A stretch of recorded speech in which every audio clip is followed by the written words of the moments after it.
네, 동경링겐 시즌2 6화 그 두 번째 이야기 지금 시작하겠습니다. 건축을 좋아하는 건쟁입니다. 중년오덕 외노입니다. 자동차 바이크를 좋아하는 제이콘입니다. 잘 지내셨죠? 네 번째 질문이었던 것 같은데. 그래도 이게 시작할 때마다 하면 좋잖아요. 우리는 한 주에 맞아요. 한 번씩 나가고 있으니까. 네. 저희가 저번 시간에 이제 일본에서의 저희가 어떻게 점심을 먹고 점심시간에 무엇을 했는지에 대한 이야기를 좀 나눠봤어요. 그래서 오늘은 뭐였죠? 오늘은 이제 좀 더 일반적인 이야기를 해보려고 합니다. 이 전 시간에는 아무래도 이제 직장이라든지 우리의 경험에서 나왔던 그 점심시간을 얘기했던 것 같은데요. 이번에는 이제 일본에서 일반적인 네. 식사 문화라든지 레시트 이런 거에 네. 어떻게 발행을 해야 되는지 뭘 물어봐야 되든지 아니면은 지불 방법. 요즘 일본이 생각보다 지불 방법이 다양해졌잖아요. 그러니까요. 맞아요. 복잡해요. 이런 거를 조금 시청자분들, 청취자분들이랑 공유를 해보려고 그렇죠. 생각을 하고 있습니다. 쉽게 말하자면 이제 한국 분들이 일본에 오셨을 때 그쵸. 어떤 식으로 해야 되는지 그쵸. 그런 소스를 알려드리고자 네. 이거를 준비를 해봤죠. 그럼 우선 외노 형이 가장 경험이 연륜이 짬밥이 길죠. 짬밥이 형 벌써 몇 년이에요? 10년도 넘은 거 같잖아. 오, 10년 조금 넘었지. 10년 조금 넘었죠. 그렇지. 강산 바뀌었잖아요 지금. 아, 별로 안 바뀌었어. 한번 형부터 썰 좀 풀어줄 수 있나요? 오, 그래볼까요? 제가 이번에 준비를 해본 거는 한국 분들이 아무래도 저희 청취자분들이 일본에 오셨을 때 단순하게 관광으로 오실 수도 있지만 또 일로 오시는 분들이 제법 있을 테고 네. 그렇죠. 그 중에는 일본인들과 내지는 일본 거래처 사람들과 같이 밥을 먹을 경우가 있을 거잖아요. 그때 이제 좀 유용하게 쓸 수 있는 그런 팁 같은 것들에 네. 대해 가지고 제가 통역을 하면서 느꼈던 것들에 대해 가지고 얘기를 해보려고 해요. 네. 아무래도 저희가 문화가 일본이랑 다르잖아요. 당연히 한국이다 보니까. 그렇죠. 그러다 보니까 우리는 한국에서 하던 대로 한국에서 아무런 문제가 없던 대로 행동을 하더라도 일본인이 봤을 때 약간 왜 저러지? 이런 부분이 보인단 말이에요. 네. 네, 그런 거에 대한 건데 한국처럼 쇠로 된 젓가락 이런 걸 주는 게 아니라 한번 쓰고 버리는 일회용 젓가락을 많이 내주잖아요. 네. 그렇죠. 네, 당연히 그걸 쓰는 거에 있어가지고 아무 문제가 없어요. 근데 이제 그걸 쓰고 나서 나갈 때 이제 한국인들이 뒤처리를 어떻게 하는 것들에 대해 가지고 일본인들이 좀 보는 경우가 있거든요. 그래요? 젓가락을 우리가 썼어요. 네. 밥을 먹죠. 그러고 나서 그리고 이제 놓고 나갈 때 처음에 젓가락이 나왔을 때 젓가락 봉투라고 해야 되나? 네. 그 있죠. 씌우는 넣어가지고 거. 나온 네네네. 그거에 넣어가지고 나온 경우가 많은데 그거를 일본인들 보면은 좀 매너 좋은 사람들 같은 경우에는 다시 먹고 나서 그 봉투 안으로 넣어놔요. 그래요? 왜냐면은 직원들이 먹고 나서 그걸 치워야 되는데 그때 네. 남들 입에 들어갔던 거를 맨손으로 잡기 좀 싫잖아요. 맞아요. 그러니까 그것들에 대한 배려로 일부러 좀 넣어놓는 사람들이 많단 말이에요. 넣어놨다가 새 건 줄 알고 다른 사람이 쓰면 어떡해요? 다 에이, 버리지. 설마. 저는 아니 음식이 다 버려져 있는데 그걸 구분을 하기 위해서 저는 일부러 빼놓은 배려를 했었는데. 그거는 배려인가요 변명인가요? 그렇구나. 몰랐어요. 그런 것들을 저도 사실은 처음엔 아무 신경 안 썼는데 이제 일본인들이랑 같이 밥을 먹든가 친구들 사귀고 나서 약간 좀 신경이 쓰는 부분들이 있더라고요. 그렇다고 해가지고 제가 이제 어차피 저는 고용된 사람들인데 그렇죠. 한국인 그 회사분들한테 저희 고용주들한테 좀 지저분하게 보니까 넣어주세요라고 할 수는 없잖아요. 네. 그러니까 나 혼자 좀 답답했던 그런 게 있었던 거예요. 혼자만 알아서. 맞아요. 두 분들은 그런 경험 없어요? 예를 들면은 그런 거 자리 같은 거 앉을 때 아무래도 카미자라든지 시모자가 있잖아요. 일본의 그렇죠. 경우에는 맞아. 카미자가 어떤 거죠? 카미자가 이제 상석. 그치. 상석. 그렇지. 그래서 우리 위에 사람이 앉는 자리라서 안 움직여도 되는 자리. 그러니까 예를 들어서 뭐 주문을 하거나 점원을 부르거나 이렇게 안 움직여도 좋은 자리가 이제 상석 쪽이고 하석 반대면은 그 시모자가 이제 일하기 좋은 자리. 시다바리들. 시다바리들. 주문 가져오거나 뭐 받아오거나 이렇게 맞아. 문가에서 가까운 쪽. 네. 저 처음엔 그런 걸 몰랐거든요. 그래서 안쪽에 갈 뻔 하다가 이제 선배가 알려줘가지고 일본에는 이런 게 있어. 그러면서 어때요? 그거를 많이 지키는 편이에요? 저는 상당히 잘 그때 약간 지적이라기보다는 교육을 받고 네. 잘 지키는 편이에요. 그렇군요. 저희 같은 경우는 저희 사무실은 좀 그게 자유롭긴 해요. 아 진짜요? 네, 그러다 보니까 별로 신경 안 쓰거든요. 어. 근데 이제 어느 정도 살짝은 알게 되니까 신경을 써야 되나라는 생각이 드는 거예요. 그러니까 오히려 그게 더 혼돈돼요. 왜냐면 저는 신경을 써가지고 저쪽이 그래도 상석인가라고 했는데 갑자기 보스가 제일 편한 자리 그냥 가까운 자리에 앉아버리는 거예요. 그게 다 깨져. 무너져버리니까 혹시 내가 저 자리에 앉아도 돼? 라고 이제 생각이 들면은 또 거기서 좀 망설이다 보면은 너 여기 빨리 앉아 막 이런 식으로 상황이 되는 거예요. 그러다 보니까 이걸 어떻게 해야 돼? 막 이런 경우가 있었어요. 이게 약간 첫 단추가 잘못 깨어져가지고 맞아, 그때부터 맞아. 이제 머릿속에 내가 왜 여기 맞아, 앉았어야 맞아. 됐는데 누가 앉지 걸 하다 보니까 결국 내가 상석에 앉아도 내가 정말 앉아도 되나 그러니까. 근데 그런 저는 느낌. 이제 좀 외국인이다 보니까 그냥 모르는 척 하고 편하게 먹죠. 외국인 코스프레 외국인 코스프레 맞아. 알지만 하려면 확실하게 모르는 해야 척. 돼. 어중간하게 하면 안 돼. 맞아. 그런 적이 있었던 것 같아요. 그리고 이런 때도 식사할 때도 있고 술 마실 때도 약간 그런 게 있잖아요. 맞아요. 제가 아는 거는 건배할 때 이건 한국 비슷한 것 같은데 상사보다 잔을 낮게 일본도 있어요, 그거? 네 일본도 그거 있어요. 몰랐어. 중국 애들이 그걸 되게 잘 지키는데. 아 진짜요? 중국 친구들이랑 술 먹잖아요. 그러면 애들이 이제 저도 그때 석사 과정인 친구들이었는데 이제 제가 나이도 많고 하니까 따고 이러면서 항상 잔을 밑으로 쳐줘요. 따고 그거 보면서 얘네들은 이런 게 있구나. 근데 한국도 이제 상사랑 먹을 때 그런 게 좀 있지만 그렇게까지 심하게 밑으로 이렇게 하진 않고 좀 비슷하지만 살짝 아래 느낌이잖아요. 근데 얘네들은 완전 반 완전 이상. 그냥 바닥에 붙여가지고 맞아. 일본도 있구나. 그게. 일본도 약간 있어요. 나 그거는 잘 몰랐다. 그 대신 일본이 약간 이런 점에서 후하다고? 그러니까 규칙이 없다고 하는 게 담배? 그냥 맛담배 피잖아요. 맛담배도 피고 술 마실 때도 맞아. 딱히 고개를 돌리거나 하지 않고 맞아. 우리가 그러면 얘들이 오히려 더 위하여죠. 왜 고개를 돌리니? 고개를 돌리니? 맞아. 이러면서. 그거 되게 신기해하긴 하더라고요.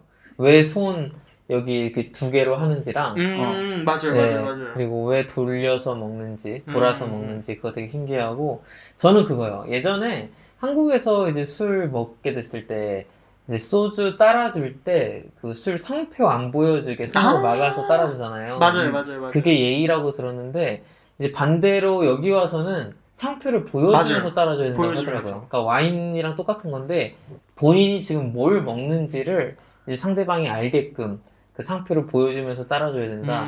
그게 하나의 문화라고 하더라고요. 그러게. 근데 한국은 왜 상표를 가려야 되지? 그게 굳이 보여줄 필요가 없다라고 생각한 거 아닌가요? 약간 굳이 가릴 필요도 없지 않나? 그것도 그런데 진짜 생각해보면. 그러니까요. 그냥 궁금해졌어. 이 정도의 물건을 대접해서 죄송합니다. 약간 숨기는 그런 건가? 걸 하나 오늘 오늘 지원이지 지금 순간 타스라서 죄송합니다. 약간 그런 거? 순발력 좋아. 그런 게. 약간 발렌타인 따라줄 때는 이렇게 가지고 보여주고 따라줘야 돼. 발렌타인은 보여줘야죠. 내가 이만큼 비싼 걸 맞아요. 준비했다. 근데 이제 카스 같은 거 하이트 할 때는 이제 감춰가지고 클라우드인 척. 많이 만든다. 이제 주류 회사까지 저거로 돌렸어. 이게 노이즈 마케팅이라고. 요즘 이게 핫해요. 아까 말했던 카미자, 시모자, 그러니까 상석, 화석에 대한 거는 네.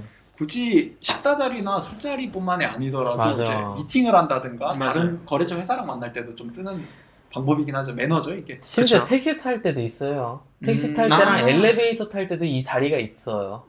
엘리베이터 탈 때 가장 뒷자리.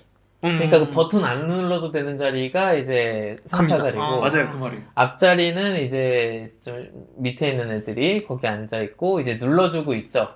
나올 때도. 맞아요. 그러면은 이제 뒤에 구석에 있었던 사람이 먼저 나가고 뭐 그런 식으로 엘리베이터 탈 때도 다 순서가 있어가지고 얘네들은 그걸 알고 움직이죠. 움직일 때. 네. 쉽게 말해가지고 거래처 사람은 어쨌든 높여줘야 되잖아요. 그쵸. 그런 경우에는 거래처 사람을 최대한 안쪽으로 보내면 돼요. 음. 그러니까 벽을 등지게 하는 맞아. 자리. 어떤 상황에서든 그렇게 생각하시면 이해하기 편하실 거예요. 그리고 그냥 마지막으로 하나만 더 붙이면 식습관 관련된 건 아니고 그냥 어떻게 보면 지금 비즈니스 매너 중에 하나인데 저는 이게 되게 어려웠거든요. 뭐냐면 길 안내. 한국에서는 저는 그냥 제가 뭔가 이렇게 손짓으로 방향을 가리킨 다음에 뒤에서 약간 따라가는 식이었거든요. 네. 근데 일본은 무조건 앞으로 먼저 가야 돼요. 맞아. 그러니까 그 내가 고객을 끌고 간다? 어느 쪽으로 가는지를 보여줄 수 있게끔 제가 항상 앞장서 가지고 가야 되는 게 있더라고요. 문을 열어도 뭔가 고객을 먼저 들여보는 게 아. 들여보내는 게 아니고 내가 먼저 들어가야 되는 거예요. 어. 따라오라고. 네. 그런 게 있더라고요.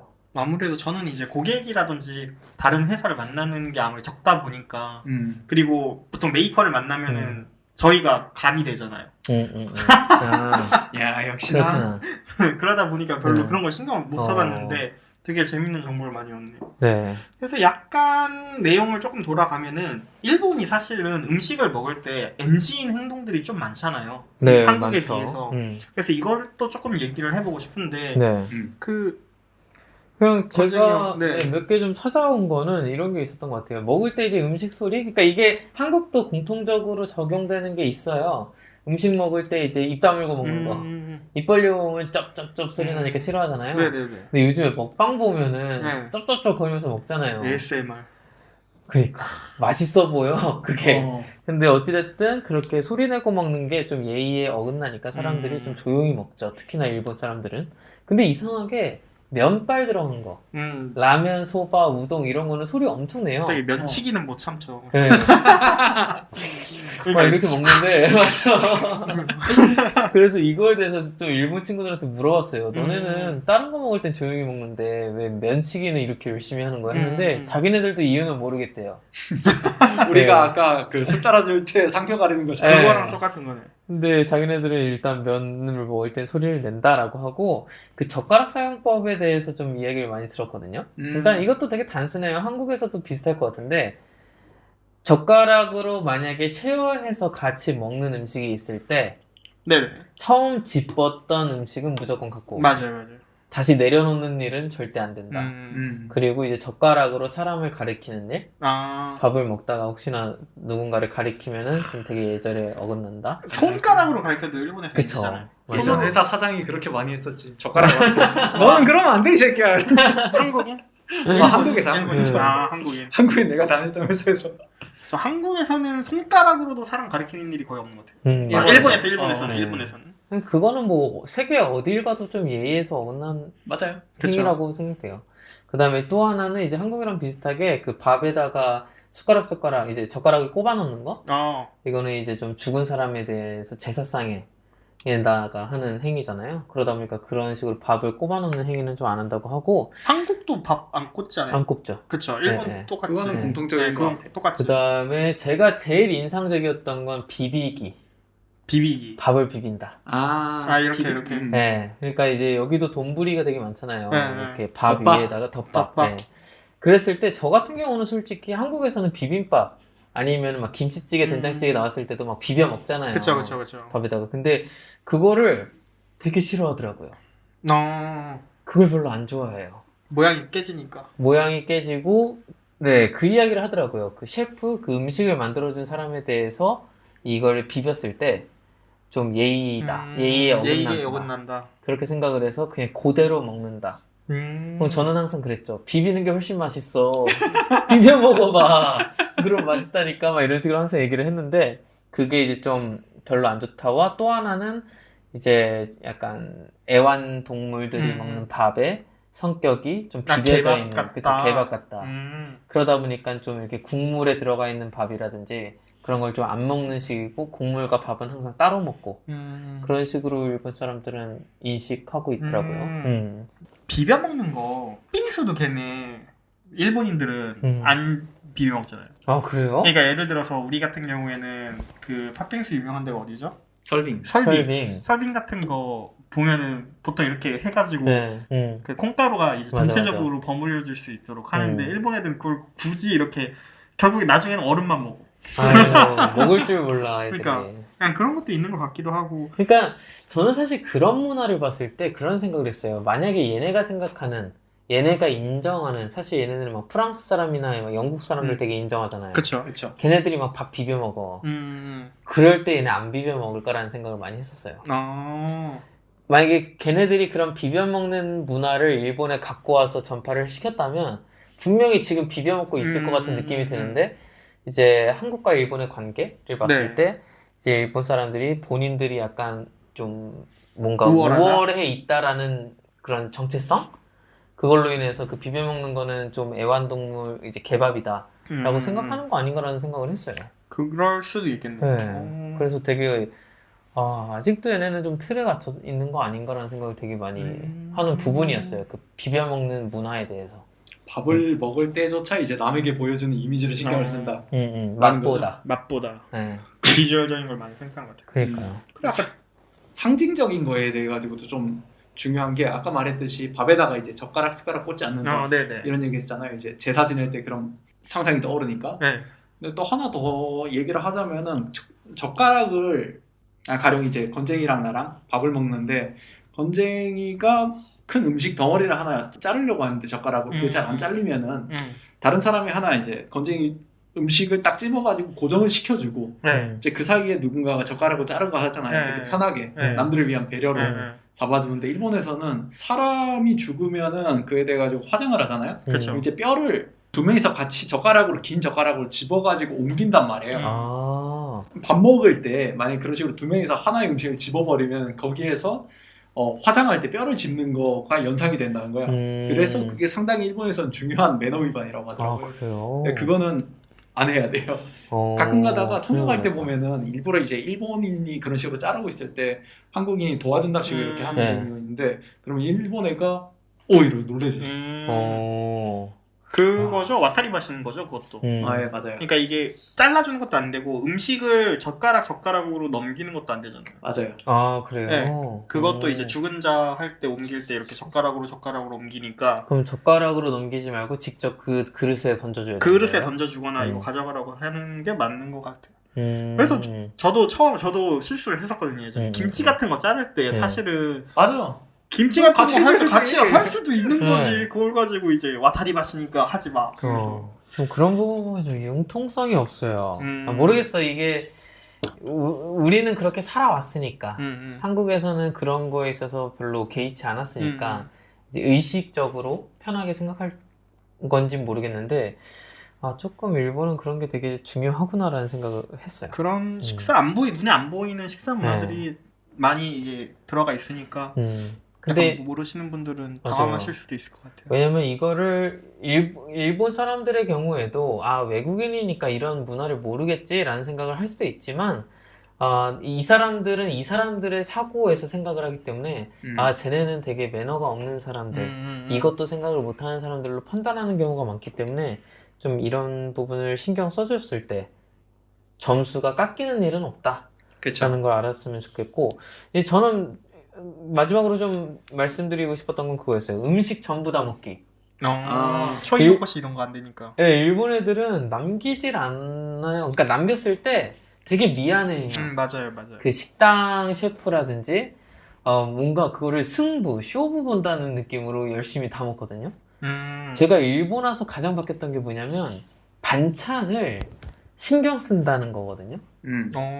그러니까 사실 일본에서는 그 짜투리 반찬들 되게 조금씩 나오잖아요. 그쵸. 네. 한국에서 예를 들어서 김밥 나라나 김밥 천국에 가서 김치라든지 뭐 짜투리 반찬들 나왔을 때 남기는 적도 많잖아요. 그쵸. 단무지라든지. 뭘 저걸 다 먹어. 메인은 나한테 제육덮밥이고 뭐 김치볶음밥인데 요거 다 먹으면 됐지. 근데 일본에서는 그런 것까지 다 먹잖아요.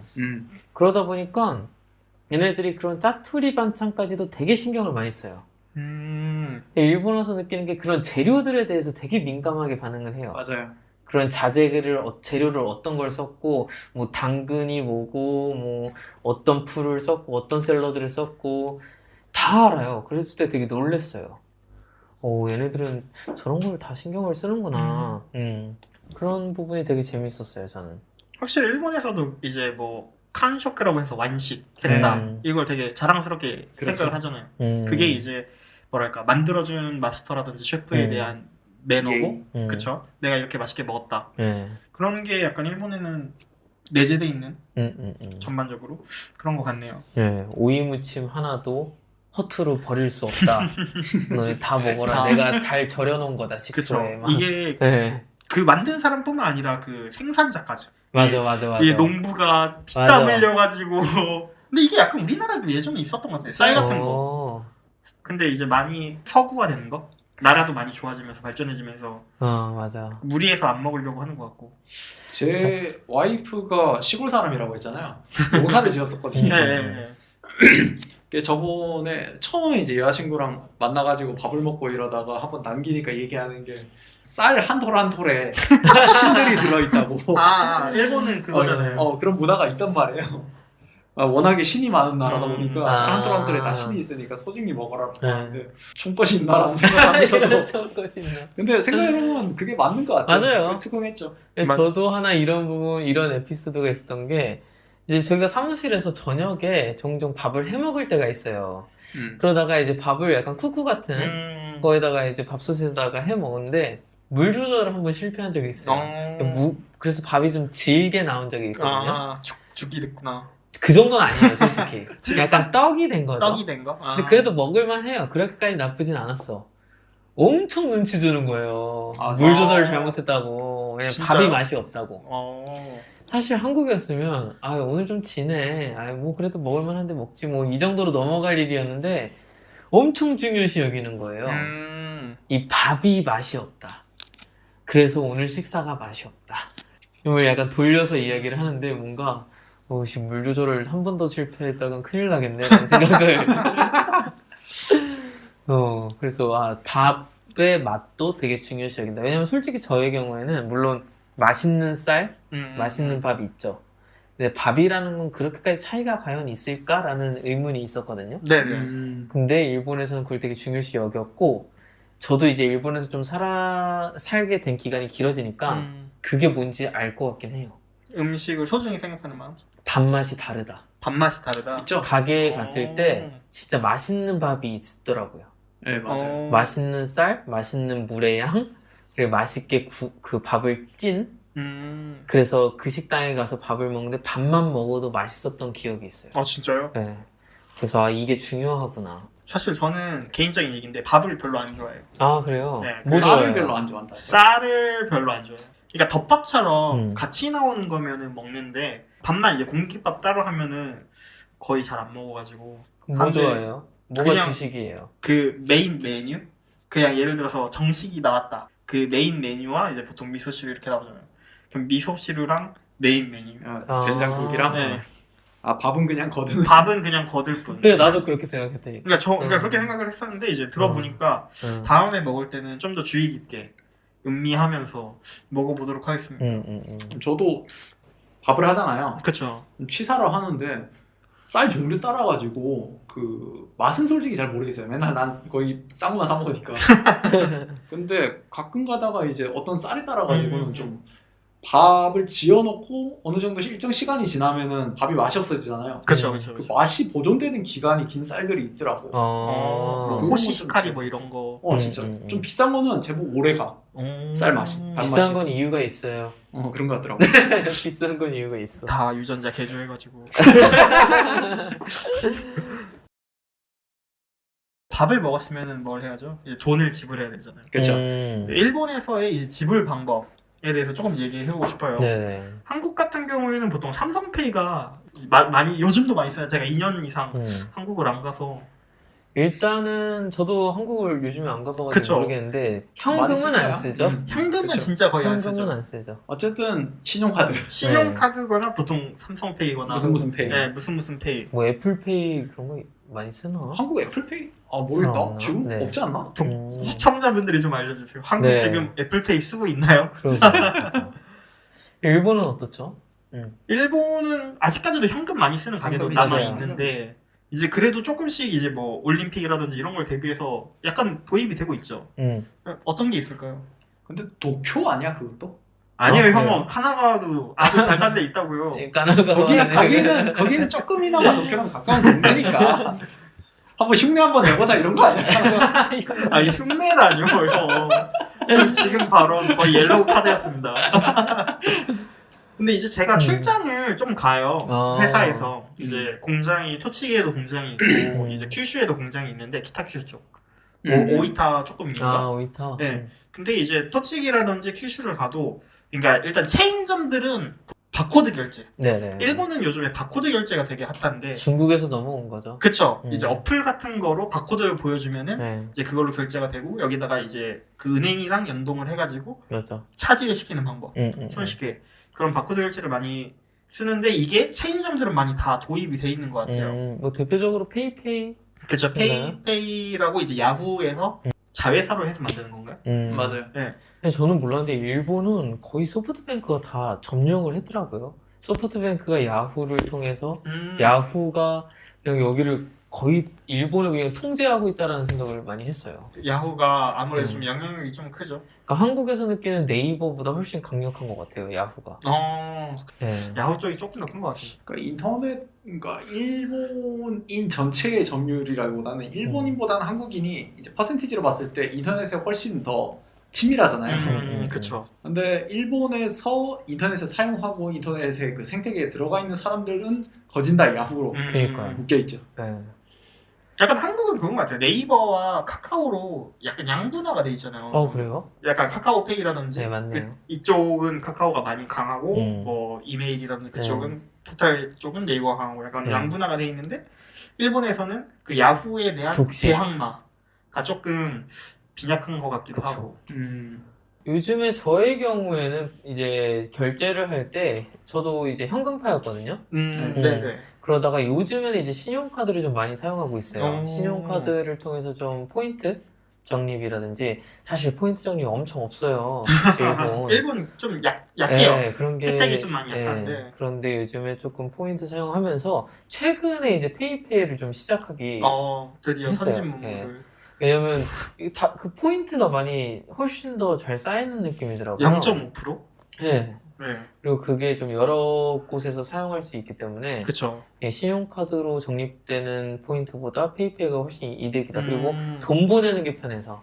맞아요. 이렇게 친구한테 돈 보낼 때 약간 카카오에서 카카오뱅크 그쵸, 카카오뱅크. 거기서 돈 보내는 것처럼 되게 간단하게 돈을 보낼 수가 있더라고요. 맞아요. 페이페이가 송금이 되는 거. 송금 돼요. 페이페이 송금돼요. 네, 송금되고 그 다음에 뭐 차지 같은 것도 되게 편하고. 차지도 쉽고. 24시간 다 되니까. 맞아요. 네. 라인페이라고. 라인페이. 라인페이도 있잖아요. 이게 근데 라인페이 막 있어요. 통합이 된다 안 된다 말이 많은데 페이페이랑 지금은 아무래도 페이페이와 라인페이가 좀 많이 그 파이를 먹었으니까 저는 둘 다 쓰거든요. 그래요? 네. 근데 둘 다 역할은 똑같고 네. 거의 방식도 똑같고 그냥 그치. 무엇을 통해서 쓰냐 네. 그 정도. 근데 왜 이렇게 많이 나눠져 있는 거죠? 왜냐면 제가 최근에 약간 포스터 같은 걸 봤는데 페이 해가지고 그 업체가 한 8개인가 10개가 있는 거예요. 뭐 페이페이, 라인페이, 라쿠텐페이, 알페이. 알페이가 네, 라쿠텐페이. 뭐 그거에 뭐 여러 가지가 8개, 10개 이렇게 붙어 있는 거 보고 나서 뭐 우리 가맹점은 이게 다 됩니다라고 포스터가 붙어 있었는데 맞아요. 아이고 복잡해라는 생각했거든요. 그쵸. 저도 이걸 보면서 이미 파이는 어느 정도 먹었잖아요, 다. 이미 먹혔는데 여기서 이렇게 후발 주자들이 나온다고 해서 그 파이를 뺏어갈 것도 아니잖아요. 뺏을 수 있는 것도 아니고 이미 익숙하니까 사람들은. 그게 내 생각에는 한 2018년도 후반 내지 2019년도부터 갑자기 우주산처럼 생겨났었는데 그때 아마 일본이 세금이 좀 쪼달렸을 거예요. 이래저래 해가지고 그 뭐 올림픽도 개최한다고 하고 맞아요. 네. 뭐 아베 행정 시기 때 이래저래 돈을 많이 쓰고 했었으니까 좀 부족해가지고 일본이 원래 현금 사회잖아요. 그쵸. 근데 현금을 많이 쓴다라는 건 탈세가 많이 일어나요. 일본 탈세율이 전 세계 한 3위 정도 된다고 해요. 그래요? 진짜요? 그만큼 돈이 새 나가니까 이제 정부에서는 더 이상은 얘들 못 놔두겠다라고 해가지고 기업들에다가 니들 이제 이런 거 해라. 뭐 무슨 페이 무슨 페이 이런 거 해라. 지원금을 주던가 해가지고 그 기업들로서도 그렇게 하면은 자기들이 유저들을 흡수하고 자기들 생태계로 끌어들일 수 있으니까 했겠죠. 그쵸. 그런 것들을 깨달은 기업들이 이제 우리도 해야지 이러다 보니까 지금 같은 상황으로 들어온 거 아닐까라고 생각을 해요. 이 업체가 많아진 거에 대해서 어떻게 생각하세요? 왜냐면 저 같은 경우에는 그러니까 통화가 예전에는 화폐가 하나 있었을 때 N이 있었을 때는 어쨌든 제가 거기에 초점을 갖고 돈을 사용한 거잖아요. 그쵸. 근데 지금 같은 경우는 어떤 상황이 생기냐면 그러니까 예를 들어서 제가 이제 통장에 돈이 있고 그리고 그게 이제 신용카드로 사용하거나 아니면 화폐로 사용했던 건데 그게 아니고 이제 페이페이에 돈을 차지를 하고 예를 들어서 파스모 그 교통카드죠. 네. 근데 교통카드도 교통카드로만 사용되는 게 아니고 편의점이나 그런 데서 사용할 수 있잖아요. 그쵸. 뭐 그런 거라든지 뭐 예를 들어서 다른 라인페이에다도 차지를 하는 거잖아요. 이게 결제를 하고 나중에 그게 청구서가 와서 돈이 깎이는 게 아니고 차지를 하고 그 차지된 양을 사용하다 보니까 문제가 돈이 어딘가에 쌓여 있다는 거예요. 그쵸. 뭐 그 교통카드에 약간 2,000원, 그렇죠. 뭐 페이페이에 막 3,000원씩 조금씩 쌓여 있다 보니까 뭐 언젠간 쓰겠죠 그 돈을. 근데 뭔가 좀 돈이 새는 느낌이 들죠. 정리가 안 되는 어. 느낌이 전 들어가지고 사용을 좀 안 하게 되더라고요. 일리가 있는 거죠. 저도 네. 그래가지고 쓰는 거는 한정돼 있어요. 음. 체크카드랑 그 다음에 신용카드 그리고 이제 라인페이, 페이페이, 현금. 파스모는 저는 이제 바이크를 타니까 파스모는 잘 안 쓰고 그런 식으로 한정해 놓고 이제 그거를 관리를 하는데 이것만으로도 아 돈이 그냥 여기 갔다가 저기 갔다가 네. 힘들어요. 난 잘 안 해. 그런 페이페이 이런 것들은. 근데 이제 또 다른 편으로 생각해보면 그런 건 있는 것 같아요. 여러 경쟁업체들이 있다 보니까 이제 자기네 거를 사용하기 위한 프로모션을 많이 제공할 것 같은 생각이 들어서 이제 사용자 입장에서는 골라서 사용하는 거죠. 그렇죠. 그래서 자기한테 좀 더 이득이 될 만한 페이 지불 방법을 선택하면 되는 거니까 그 부분에 있어서는 또 좋을 것 같다는 생각은 하긴 하는데 개인적으로는 좀 복잡하다. 개인적으로 복잡하다. 뭔가 너무 많다. 라는 생각 이게 해봤어요. 처음에 나왔을 때 페이페이 처음에 나왔을 때 알아요? 아, 알아요. 지원금을 엄청나게 줬었지. 지원금을 어. 엄청 뿌려가지고 그러니까 사용자들한테 네. 뭐 만엔 충전하면은 얼마였더라? 그게 있어요. 몇 가지 이벤트가 있었는데 하나는 10% 확률로 쓴 금액의 전부를 그 포인트를 줘요. 예를 들어서 내가 10,000엔짜리를 샀어요. 근데 10%에 걸렸어. 그러면은 10,000엔이 돌아와요. 오. 대박. 그래가지고 그걸 가지고 막 아이패드 같은 걸 사는데 이제 10% 걸리면은 아이패드만큼 다시 돌아오는 거죠. 오. 그리고 이거랑 또 별개로 뭐 얼마 이상 소비를 하면은 그거의 20%를 또 맞아. 환원시켜주고. 맞아요. 아, 그래서 한계가 물론 있거든요. 네, 네. 뭐 달마다 최대 2만엔 뭐 이런 식으로. 근데 2만엔 해도 그 한 10만 원 써야 되는 거죠. 10만 원 쓰면은 한 20% 돌아오면 2만 원이니까. 그래가지고 소비도 활성화시키고 아. 약간 여러모로 정부에서 지원을 많이 준 것 같다. 이게 회사에서 그런 식으로 나올 다 수 돈을 있는 뿌리기는 맞아요. 힘들었어요. 말이 안 돼. 확실히 뭔가 한국이나 이제 한국에서는 현금 사용 안 하고 사람들이 좀 빨리빨리 변화를 하잖아요. 네네. 그 변화에 되게 유동적이죠. 네. 그리고 제가 이제 중국에 한번 갔을 때도 사람들이 다 바코드 시스템에 너무 적응되어 있어가지고 사람들이 다 핸드폰만 들고 다니는 그렇죠. 시대를 봤거든요. 그때 일본에 돌아왔을 때 얘네는 여전히 현금을 사용하고 있었단 말이에요. 근데 이상하리만큼 이 2019년에서 2021년 오는 요 잠깐 사이에 사람들이 꽤 많이 변화하고 있구나라는 맞아요, 생각을 맞아요. 했어요. 그래서 저희 사무실 사람들도 요즘에 현금보다는 페이페이라든지 캐시리스. 크레딧 카드를 많이 사용하는 사람들을 볼 수 있는 걸 요즘에 많이 보죠. 그런 거 쓰는 사람 못 보셨어요? 그 퀵페이라든지 아이디라든지 그건 못 봤어요. 이것도 그러니까 결제 캐시리스 중에 하나잖아요. 형은 써본 적 있어요? 퀵페이라든지 아이디? 아니요, 난 그런 거 일절 안 쓰고 있어요. 아마 퀵페이는 아마 그런 거였던 것 같아. 그 아이디는 일단 그 약간 파스모처럼 거기다 충전을 해가지고 그걸 대면은 읽어주는 거고. 아마 퀵페이도 아마 비슷했던 것 같아요. 그런 식으로 전자머니. 이게 용어가 조금 다르더라고요. 그러니까 이 핸드폰 어플로 하는 거는 그 바코드 결제. 네네네. 그리고 이제 파스모 같은 거 카드에다가 넣고 그걸로 띠 해가지고 결제를 하는 거는 그 전자머니.電子マネー 전자머니. 아니면 크레디트, 네. 데비트 다 포함되는 거고 아니면 현금. 네. 근데 약간 일본이다 하는 게 약간 오래된 가게들 있잖아요. 네. 예, 도쿄든 시골이든 그 막 50년 전통, 맞아. 60년 전통. 있어. 그런 데는 온리 현금 아직도. 그런 전자기기가 없어. 그렇죠. 맞아. 그렇죠. 그 신용카드도 안 되는 데가 많으니까. 그렇죠. 그래서 그런 거는 이건 진짜 일본스럽다. 일본스러운 마트를 제가 최근에 갔었는데요. 진짜요? 오케이마트라는 곳이에요. 회원제로 운영하는 곳이거든요. 오케이마트? 오케이마트. 저 오케이마트 회원인데 그래. 그게 오케이마트 회원이면은 3% 싼 거예요. 맞아. 근데 재밌는 게 회원 아니어도 이제 3% 싸게 아니게 사면 되는 거긴 하거든요. 그렇죠. 재밌는 거 뭐냐면 회원들은 현찰로 사야 되죠. 아니요. 진짜? 네. 아니야? 바뀌었어. 네, 바뀌었어. 캐시리스 이제 페이페이 라인페이 돼요. 그렇구나. 왜냐면 예전에 그 현찰로 사야 된다는 얘기를 듣고 예전엔 그랬어요. 그래서 얘네가 그 수수료를 안 받고 그냥 현찰로 바로 받으려고 하는 거구나. 참 일본스럽다라는 생각 그때 했었는데, 아, 그렇구나. 저도 처음 했을 때는 네, 네. 그러니까 그게 되는데 회원을 하려면은 현찰만 된대. 그래가지고 양아치들이네 해가지고 저는 회원 가입을 안 했었거든요. 근데 이게 정말 올해 3월? 4월? 그때부터 얘네들도 안 되다 싶은 거지. 그래가지고 회원이어도 이제 라인페이, 뭐 페이페이는 가능합니다. 네. 이런 식으로 이렇게 붙여놓더라고. 그렇구나. 오키마토가 되게 괜찮거든요. 거기가 되게 싸요. 신선해요. 그리고. 맞아요. 네, 여기까지 결제 방식에 대해서 이야기를 나눠봤고요. 그럼 이제 마지막으로 영수증, 레시트 이런 거에 대해서 조금 이야기를 나눠보려고 합니다. 아무래도 이거는 웬우 형이 제일 잘 알죠. 예. 일본에 출장 온 회사, 한국 회사 내지는 한국 회사분들이 일본에 와가지고 어쨌든 돈을 써야 되잖아요. 뭘 그쵸. 하든지. 뭐 밥을 먹을 수도 있고 호텔을 빌릴 수도 있고 뭐 이래저래 해가지고 돈을 쓰는데 경비가 발생했다라는 걸 증명을 하기 위해 가지고 영수증을 갖고 와야 되잖아요. 그렇죠. 근데 그 영수증이라는 게 물론 일본에도 있어요.